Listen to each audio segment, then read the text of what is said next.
Buenos días, apreciados hermanos y amigos. Sean bienvenidos a vuestro canal El Estandarte Adventista. Siguiendo con nuestros estudios de preparación para recibir a nuestro Señor Jesús en este final del tiempo del fin, hoy vamos a desarrollar nuestra lección de escuela sabática correspondiente al sábado 28 de noviembre de 2020, la cual nos presenta un estudio especialmente necesario para los padres, pues ellos también tienen un rol que desempeñar en la salvación de sus hijos, allí en vuestros hogares, y prepararlos para vivir en el reino eterno de nuestro Señor. Sin embargo, antes de comenzar, queremos tener unas breves palabras de oración. Oremos, apreciados hermanos. Querido y eterno Padre que estás en las alturas de los cielos, te agradecemos por esta oportunidad que nos das de estudiar tu santa y buena palabra, que es como la luz que nos alumbra cuando el lugar es oscuro. Te pedimos tu bendición y tu ayuda para poder entenderla y también para poder aplicarlas en nuestras vidas, pues queremos andar en los justos y rectos caminos de tu sabia palabra. Te lo pedimos por nuestro Señor Jesús. Amén. Nuestra lección lleva por título Salomé y la salvación de nuestros hijos. Salomé significa feliz o paz. Como podéis ver, el título es muy ilustrativo del contenido de nuestra lección, pues nos presenta la idea central de este estudio, el cual es mostrarnos en la conducta y en el accionar de Salomé, la madre de los jóvenes apóstoles Juan y Jacobo, la labor que deben desempeñar los padres en sus hogares para preparar a sus hijos en el conocimiento de Dios y también para recibir a Cristo en su segunda venida y llegar a ser habitantes del reino celestial. En el párrafo de introducción se nos habla de aquel momento en que Salomé, la esposa de Zebedeo, se presentó ante el Señor Jesús junto a sus dos hijos, Juan y Jacobo, para pedirle un puesto de honor para ellos junto a su trono, cuando fuese establecido su reino. Salomé era una buena discípula del Señor y le había servido generosamente con sus recursos, pero también era una madre atenta que velaba por el buen futuro de sus hijos. Por eso es que con ese amor natural de toda madre por sus hijos, codiciaba para ellos los lugares más honrados en el nuevo reino de Cristo. Por eso es que ella se animó para hacerle esta petición al Señor. Bien, dicho esto, pasemos a desarrollar las preguntas de nuestra lección. Pregunta número 1. ¿Basada en qué textos bíblicos la tradición considera que la esposa de Zebedeo se llamaba Salomé? ¿Y quiénes eran sus hijos y cuál era el negocio de la familia? Bien, los textos bíblicos que nos ayudan a establecer que la esposa de Zebedeo se llamaba Salomé son Mateo 27:56 y Marcos 15:40, pues ambos versículos son prácticamente idénticos, ya que no solo nos relatan los mismos hechos o las mismas circunstancias, sino que enumeran a los mismos tres personajes presentes en tal evento. En el pasaje de Mateo se nos dice que estaban presentes cerca de la cruz María Magdalena, María la madre de Jacobo y José y la mujer de Zebedeo. Y en el pasaje de San Marcos se nos dice que estaban presentes en el mismo evento María Magdalena, María la madre de Jacobo y José y Salomé. Es decir, que la mujer de Zebedeo tiene que ser la tal Salomé, por lo que es correcto creer que Salomé era el nombre de la madre de los hijos de Zebedeo. Sobre la subpregunta que dice, ¿quiénes serían los hijos de Salomé y cuál sería el negocio familiar? Bueno, de acuerdo a Mateo 4:21, los hijos de Salomé eran Santiago, más conocido como Jacobo, y Juan, más conocido como el discípulo amado. Y el negocio familiar al que se dedicaba Zebedeo, junto a sus dos hijos, era la pesca en el mar de Galilea. La Escritura nos dice que el Señor Jesús, cuando vio a los dos hermanos, Juan y Jacobo, en la barca con su padre Zebedeo, remendando las redes de pesca, los llamó, y ellos al instante dejaron la barca y a su padre, y le siguieron. Lo interesante de esto es notar que esta era una familia unida, pues sus hijos trabajaban junto a su padre en el negocio familiar. Pero también podemos notar la formación cristiana que le brindaron a sus jóvenes hijos, pues Juan y Jacobo pusieron a Cristo en primer lugar. Tenemos ahora un primer subtítulo que nos dice, solicitud por un favor especial. Pregunta número 2. Como cualquier madre que desea lo mejor para sus hijos, ¿qué le pidió Salomé a Cristo con respecto a sus hijos y cuál fue la respuesta profética del Señor Jesús? Bien, de acuerdo al pasaje bíblico en Mateo 20:21, la Escritura nos dice que Salomé vino a donde el Señor Jesús y postrándose ante él, le pidió que cuando él fuese puesto en el trono de Israel, sus hijos, Juan y Jacobo, se sentasen junto a él, el uno a su derecha y el otro a su izquierda. En otras palabras, Salomé estaba solicitando un puesto de honor para sus dos hijos. Pero esto hay que entenderlo como una petición normal de cualquier madre que desea lo mejor para sus hijos y no como una petición soberbia o egoísta. Además, esta petición estaba enmarcada dentro de la tradición bíblica, pues Cristo promete a todos los salvados darles su reino y coronarlos como reyes y sacerdotes. Así son las promesas del Señor, y por lo tanto no había nada egoísta en la petición de Salomé. Además, esta petición era el mismo deseo de sus hijos, los jóvenes apóstoles Juan y Jacobo, pues ellos recurrieron a su madre para que en su representación ella hiciese esta petición al Señor. Ahora, acerca de la subpregunta que dice, ¿cuál fue la respuesta profética del Señor Jesús a Salomé y a sus hijos? Bien, ante esta petición, el Señor no respondió a Salomé y a sus dos discípulos de manera clara y directa, sino que lo hizo de una manera profética, pues les dijo, no sabéis lo que pedís. ¿Podéis beber la copa que yo bebo o ser bautizados con el bautismo con que yo soy bautizado? Y ellos, sin entender lo que el Señor les decía, contestaron, podemos. Y entonces el Señor les dijo, a la verdad, de la copa que yo bebo beberéis, y del bautismo con que soy bautizado, seréis bautizados. Con esto el Señor les quiso decir que ellos también padecerían, así como Él, por seguirle y servirle como fieles apóstoles. Ellen White, comentándonos un poco más acerca de esto, nos dice que Cristo no reprochó ni a Santiago, ni a Juan, ni a Salomé por pedirles esto de que estuviesen sentados a su derecha y a su izquierda en su trono, pero al presentarle los principios de su reino, basados en el amor al prójimo, les mostró a los indignados discípulos que en su vida cotidiana deberían tomarle a él como ejemplo y seguir sus pasos. Pasemos ahora a la pregunta número 3 que nos dice, ¿cuál fue la copa de aflicción que Jesús bebió y cuál fue el bautismo de aflicción que sufrieron los hijos de Salomé?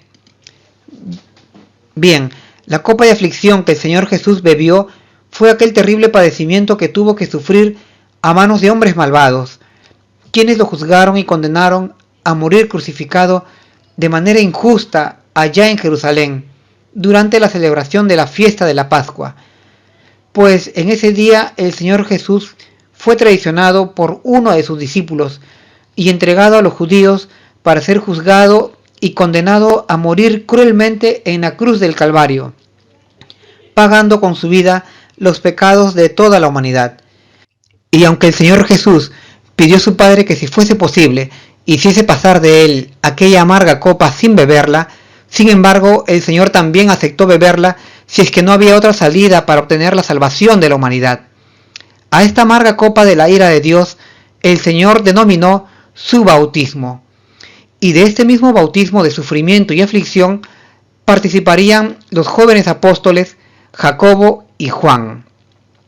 Ahora, acerca de la subpregunta que nos dice, ¿cuál fue el bautismo de aflicción que sufrieron los hijos de Salomé?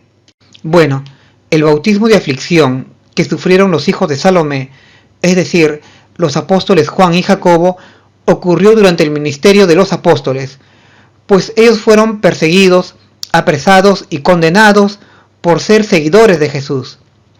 En el caso de Jacobo, el malvado rey Herodes Antipas ordenó su decapitación, siendo el primer apóstol en perder la vida por causa del Evangelio. Y luego su hermano Juan fue condenado a prisión perpetua en la isla de Patmos.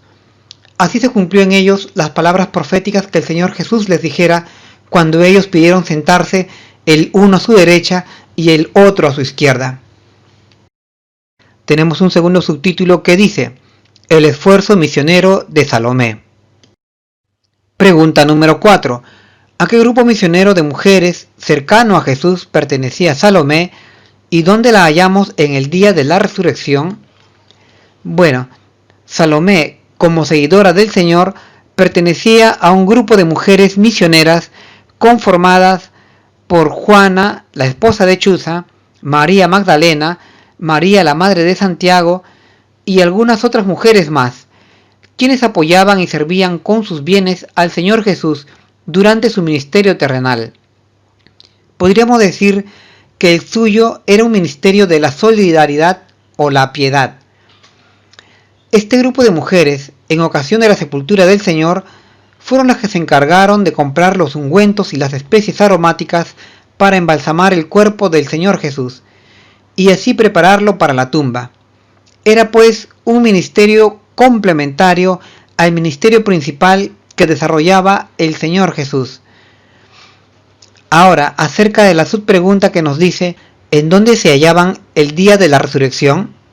Bien, al respecto, la Escritura nos dice en San Marcos 16:5 que Salomé y las demás mujeres que seguían y servían al Señor en aquel ministerio de la piedad se hallaban muy de mañana, después del día de reposo, en la tumba de Jesús, pues hasta ese momento no habían tenido oportunidad de embalsamar el cuerpo del Señor, pues tuvieron que guardar el santo sábado.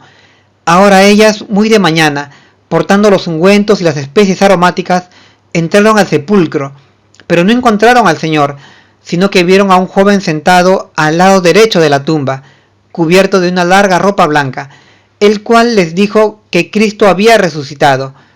Ellas, aunque en un primer momento se espantaron, sin embargo recibieron esta importante noticia y fueron las primeras en difundirlo en toda Jerusalén y también a los apóstoles. Pasemos ahora a la siguiente pregunta. Pregunta número 5. Aunque los hijos de Salomé llevaban el apodo de hijos de Boanerges o hijos del trueno, ¿dónde aparecen sus nombres gracias a la obra de Dios en sus vidas y el cambio de carácter? ¿Y qué lugar ocupan los hijos de Salomé hoy en la iglesia de Dios? Bien, los nombres de Juan y Jacobo, conocidos como hijos del trueno debido a su fuerte carácter, hoy aparecen esculpidos o grabados en los cimientos de la ciudad de Jerusalén celestial, pues Dios los ha honrado con este gran privilegio en reconocimiento a su leal servicio como fieles discípulos, pues le siguieron y sirvieron hasta la muerte. Así está escrito en Apocalipsis 21:14, pues en los cimientos de las 12 puertas de la ciudad de Dios aparecen los nombres de los 12 apóstoles, lo cual incluye los nombres de Juan y Jacobo. Esto nos quiere decir que los hijos de Zebedeo no solo lograron su salvación, sino que Cristo les dio el honor de tener grabados sus nombres para siempre en los fundamentos de esta ciudad celestial como héroes de Dios y de Cristo, pues dieron todo de sí hasta su vida en la batalla contra el mal. Por esta fe inquebrantable en el Señor, los nombres de estos dos apóstoles están grabados en las entradas de la ciudad celestial. Ahora, acerca de la subpregunta que nos dice, ¿qué lugar ocupan los hijos de Zebedeo en la iglesia del Señor? Bueno, según Efesios 2:20, el lugar que ocupan estos dos apóstoles del Señor son de ser parte de los fundamentos de la iglesia de Dios, pues la iglesia ha sido construida sobre el fundamento de los apóstoles y profetas, siendo la piedra principal de este templo el mismo Señor Jesús. Y esto quiere decir que toda enseñanza, así como toda conducta de los miembros de la iglesia, debe estar en armonía con lo que enseñaron y practicaron estos dos apóstoles, Juan y Jacobo. Pasemos ahora a la siguiente pregunta. Pregunta número 6. ¿Qué palabras podemos imaginar que repitió Salomé a sus hijos? ¿Y cuál es la promesa de Dios para todos los padres que educan a sus hijos en el camino de Dios como esta mujer? Bien, las palabras que podemos imaginar que Salomé repitió a sus hijos, Juan y Jacobo, fue que su deber como buenos hijos era el guardar siempre el consejo de sus padres y no desecharlos, a tenerlos bien atados a sus cuellos y a no soltarlos, pues estos consejos les serían de una guía segura cuando fuesen mayores y les protegerían de errores y equivocaciones. Estas son las palabras que encontramos en Proverbios 6, 20 al 22, y seguramente Salomé y Zebedeo los conocían muy bien. Con estos maravillosos consejos, Salomé y Zebedeo se aseguraban de que todas sus enseñanzas en torno a la ley, los salmos y los profetas serían guardadas por sus dos hijos.